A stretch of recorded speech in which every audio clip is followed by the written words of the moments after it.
Jeanette Helfrich, and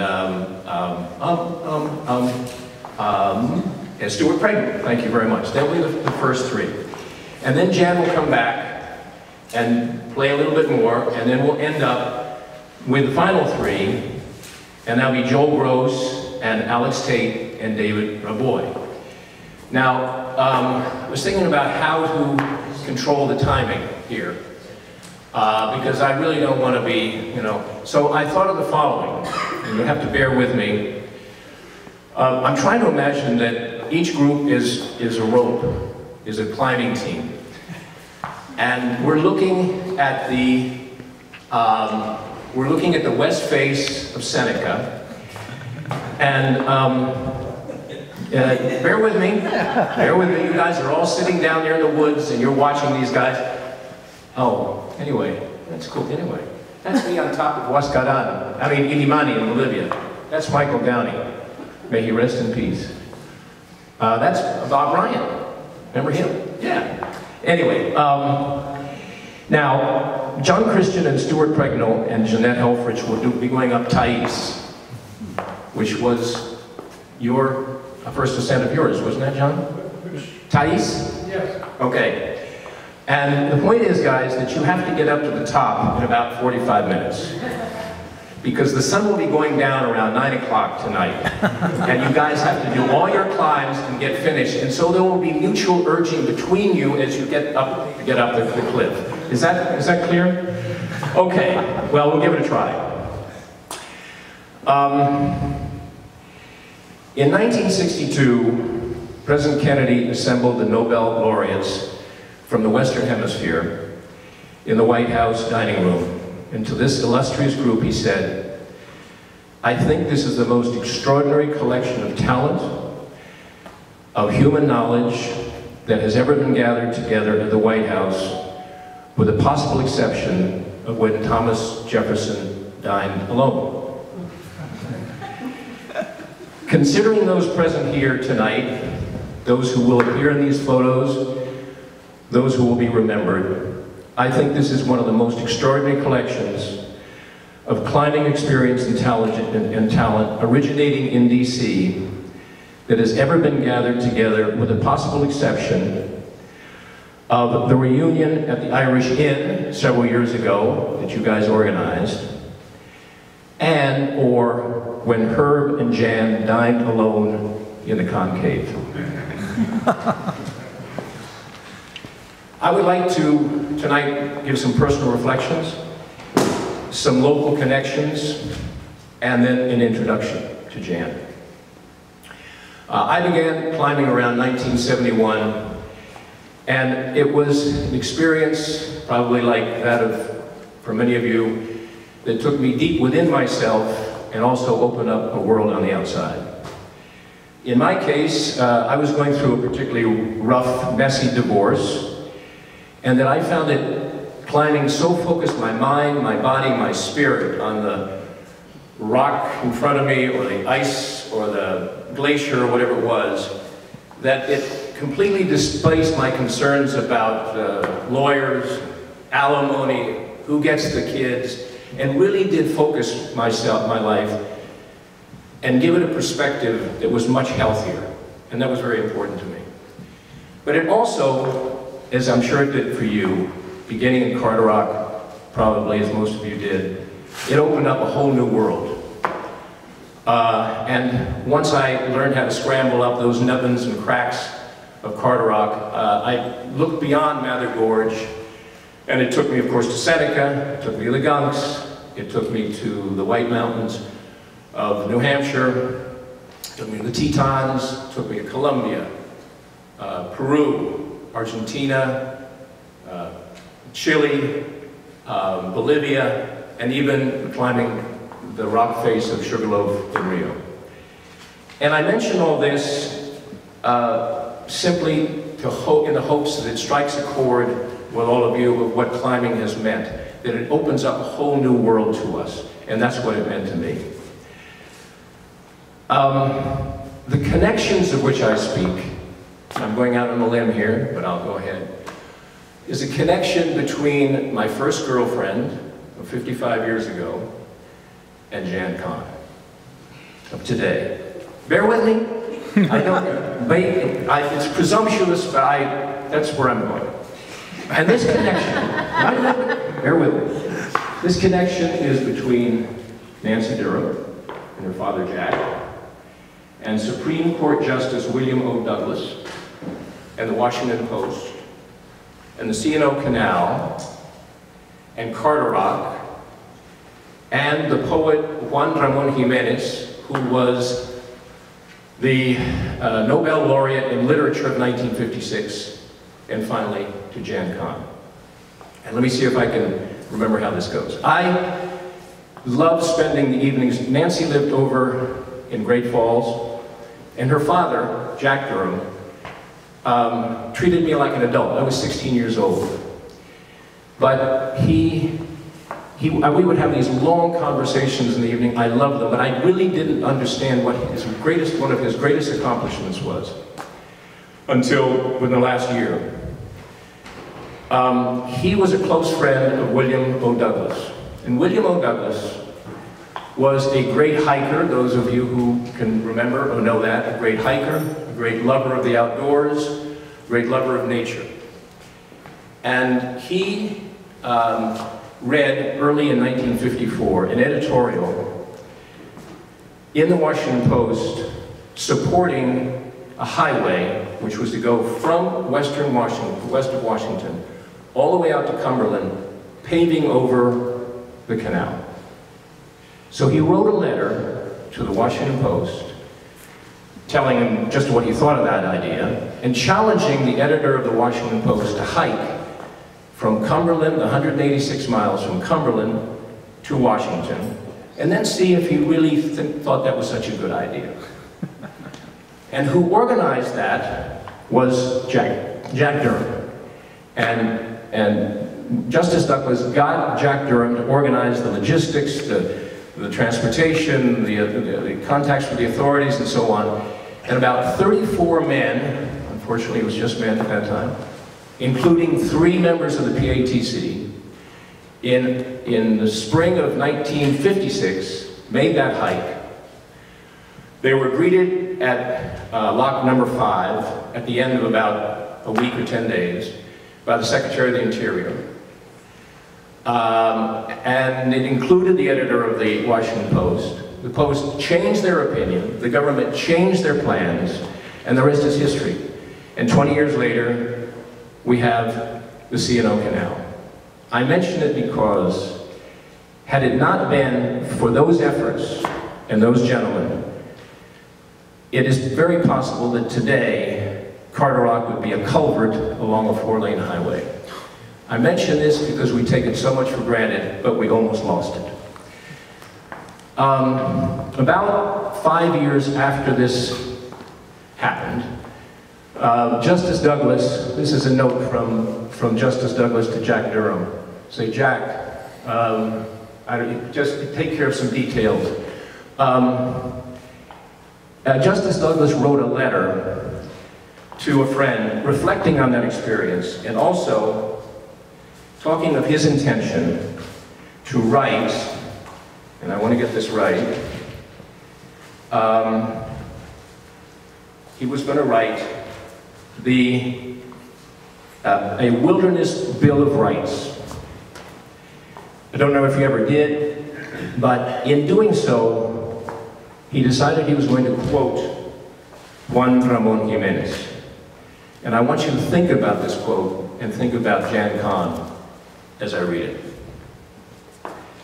There is no more exquisite form of aristocracy than living out of doors. When a man can live tranquilly out of doors without fear or of anyone or anything on earth or in space, and not because he is a savage, but because he is thoroughly civilized, he has arrived through himself at the ultimate.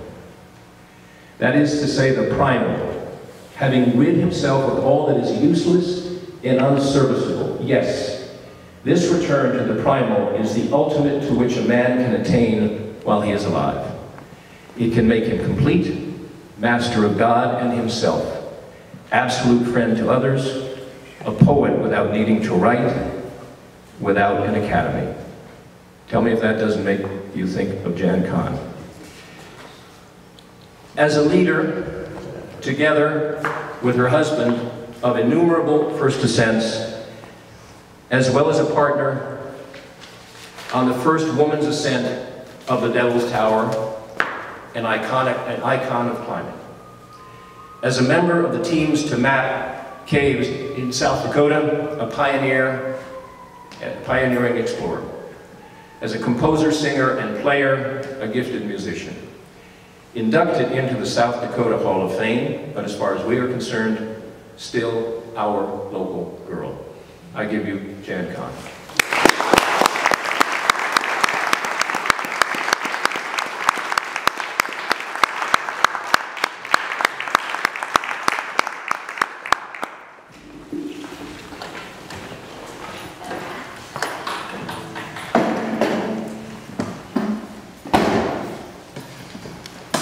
I certainly can't live up to all that. Wondered why you guys asked me here. Then I got to thinking about it, and I figured that I'm the oldest person that's still breathing that was in that group way back. Not when you started, but about 4 years later. And I don't know, to us, climbing was just an awful lot of fun. And part of the fun is making fun of people, I think. And I wrote this little song about, well, a place like Carter Rock, where you can hike below and you can hike above. And in the middle between those two worlds is another entirely different one. I was hiking down the trail just as happy as can be, with a lunch upon my back and a singing merrily, when I turned the corner and I spied a cliff, and right in the middle of it, climbers. Now, who'd climb a cliff? I'd like to know, when there's a good trail above and there's a good trail below. I thought they were nuts, and I told them so, and then I went on hiking.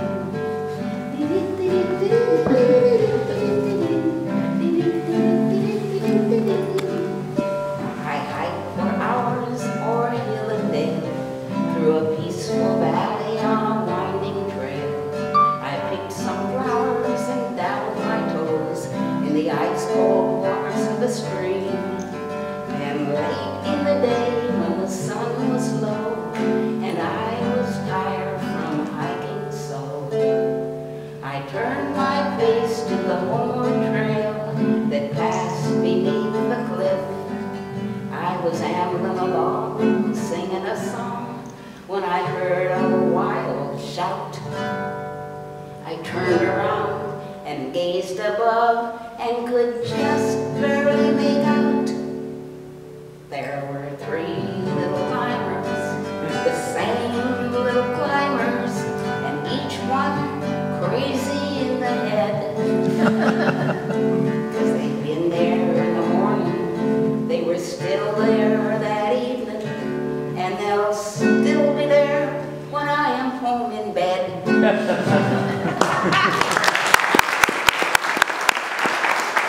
I find on close inspection, has alas, at least for me, a much too smooth complexion.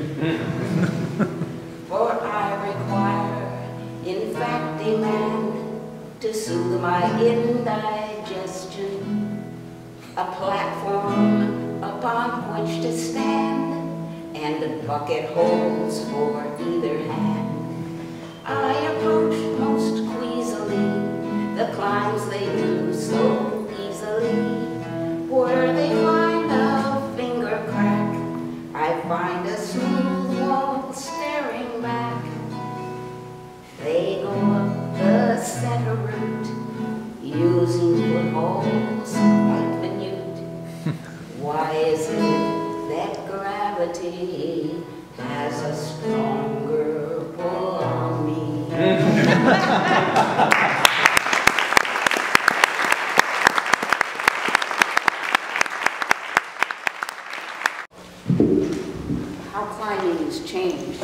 got any questions, I'll try and answer them.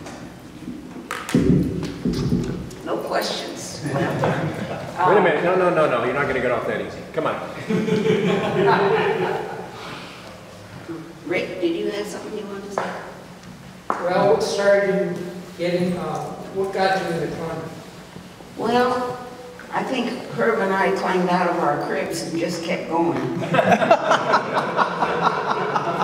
Well, we didn't learn anything about ropes for climbing until we started climbing at Carter Rock. And that happened. Herb came to Washington, D.C. on December 7th, 1941, along with the war, to work for the Navy Department. He was an electrical engineer, but he soon got over that and learned to be a bum. But I had an aunt who had a section of the trail, a PATC trail that she kept care of. And we asked her, and she suggested, we wanted to go climbing, and she suggested Harold Stimmy. In those days, climbers were a different breed from what they are today. Herb was kind of typical. He towered above me by about 2 inches. And these people were, a lot of them, at the Bureau of Standards. They were scientists, bookworms, and they wanted something to do that was physical, outdoors. And they belonged on to climbing. They didn't train, they just went out and climbed whatever they could get up. And I always described Herb as puny like a pair of pliers, because he wasn't very big. And that came in handy in caving too. Caving is a wonderful sport for little people. And a little climber can just out-climb a big climber any day of the week. And I remember we were taking these big beefy football types, and we would through a little tight spot. And this guy said, "She just shot right through there." And they'd have so much trouble because there's just so much more of them. And caves don't have that in mind when they are created. I'm going to need a mic, but I'm going to need to play the guitar too. I can hold it for you. Okay. What do you suggest? It'd be easier if this mic cord isn't that long, so it might be easier if you were on the side of the table, Jim. This just won't reach over there, I'm afraid. Or I can hold this for you. Still working.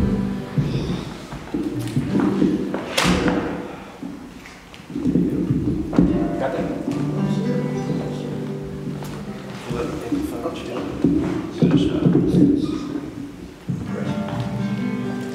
Once was a fellow bold and brave, sought out each and every cave, stout of heart but slim of chest.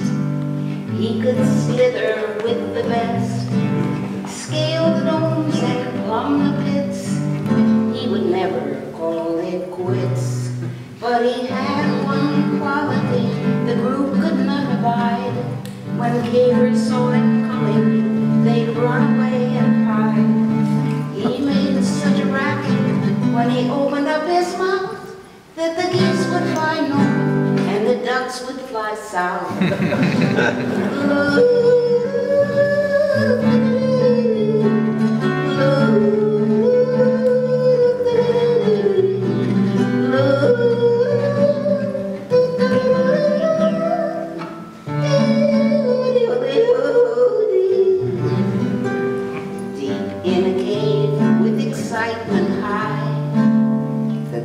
Outstayed its light supply.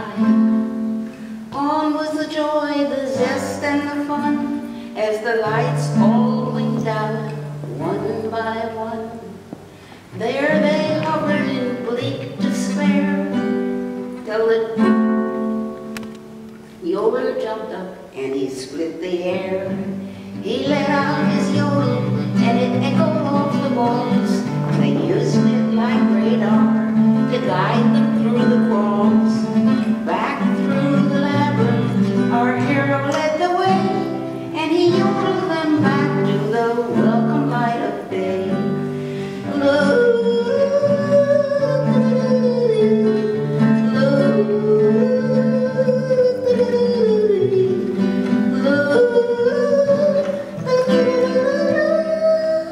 That's a Highland.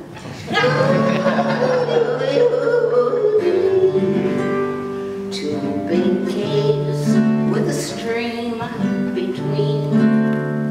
No connection could be seen. Yodeler thought his life to enliven if he could but swim that siphon. Dove into the upstream end, swiftly vanished round the bend. Far downstream, waiting in the other cave, friends were tensely gathered, their mood was very grave. Suddenly upon the stream, they saw a feeble light, and they heard him yodel gaily as he bubbled into sight.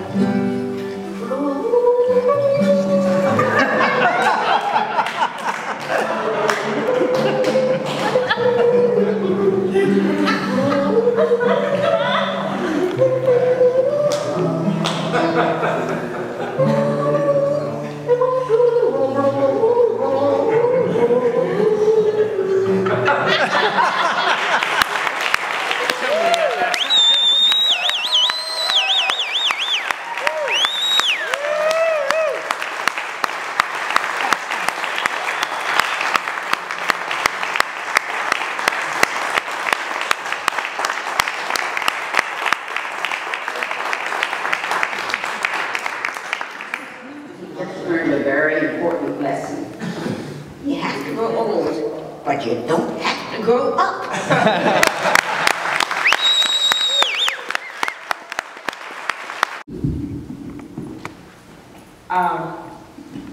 Charlie's Crack up in the Bull Run Mountains. It was a wheel of a climb. It was one of the A climbs, and you guys don't know an A climb from a B climb. But back in the old days, they wanted to keep this a group of active climbers.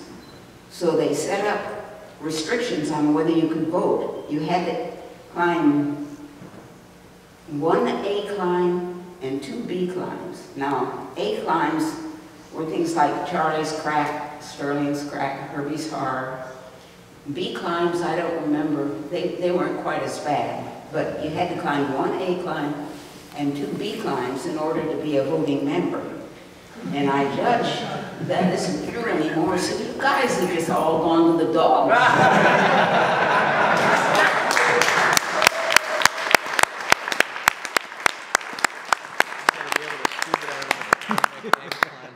Back to Charlie's Crack, I would like to know how the hand jams and things of that sort have changed that climb. When we did it, we lay back in one direction till we were halfway up, and then we had to change and lay back the other direction. And that transition was known as the whoop spot, because that's what mostly happened. But how do people climb it now? Is it easier? There's no climbing allowed there anymore. We're climbing at Bull Run Mountain. That makes it easier. It's been off limits. But how many people have climbed it? Yeah. There we go.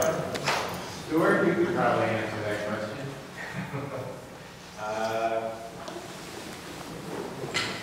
Yeah, access to Bull Run became something of an issue back in the mid-80s. There was a group called the Virginia Outdoors Foundation that basically shut the mountain down to both climbers, hikers, and anybody else that wanted to use the area. And that access issue actually led me astray from the Mountaineering Section to worked with the Access Committee of the American Alpine Club and eventually the Access Fund. But we negotiated a deal with the landowner on the east side of the mountain and built a trail up to the ridgetop.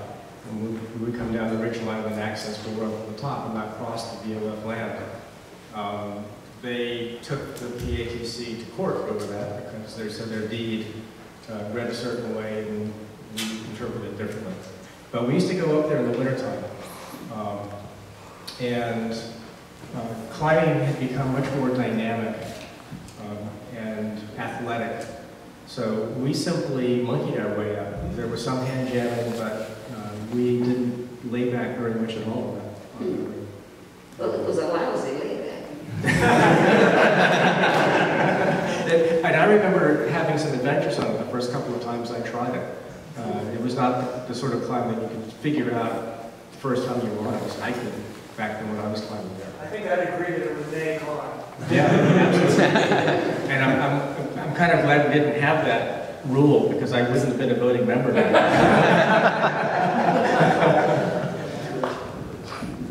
I interrupt you. It was in April, May 1950, and Felix Peckham picked me up and said, let's not go caving today, let's go climbing.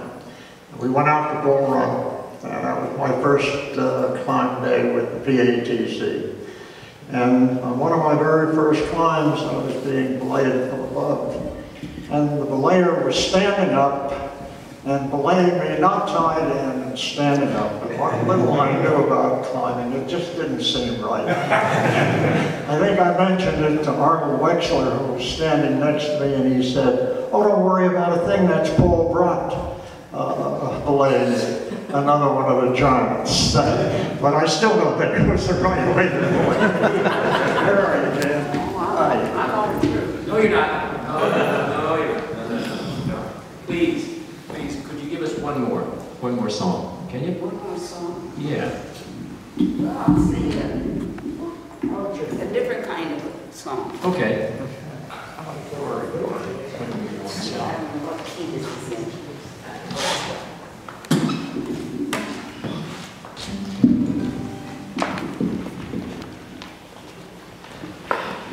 I'll probably start in the wrong key, but we'll try this one. That's too much. I used to have a sister who would yodel, yodel me. We used to sing together with a yodel, yodel, yodel. Everywhere we went, we'd sing and yodel if we could. And folks would clap and then they'd ask for more. Our yodel used to carry throughout the neighborhood. And folks would come a-streaming in the door. Oh yes, they would. To hear our yodel, yodel, yodel. To hear our yodel, yodel, yodel. We practiced very hard to sing our yodel, yodel, yodel.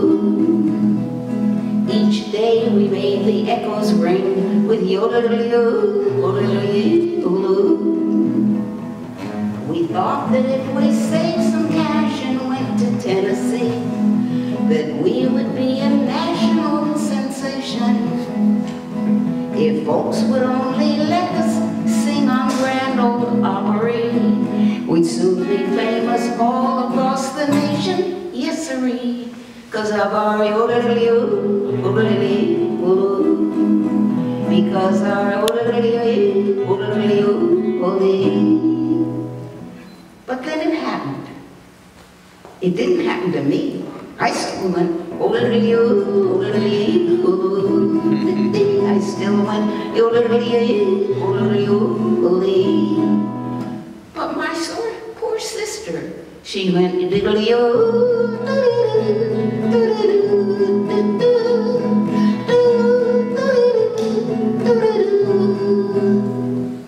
What happened was, she yodeled up, but she couldn't get back down.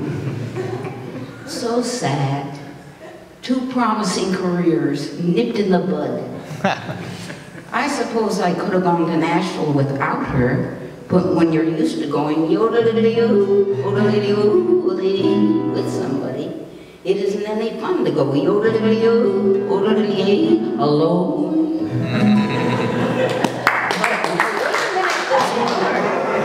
But I will say this for my sister. Even though she couldn't get her voice back down, she didn't let that get her down. And if you ever go to Lincoln Center and go to the opera, you'll hear her singing in the chorus. She goes, oh, oh,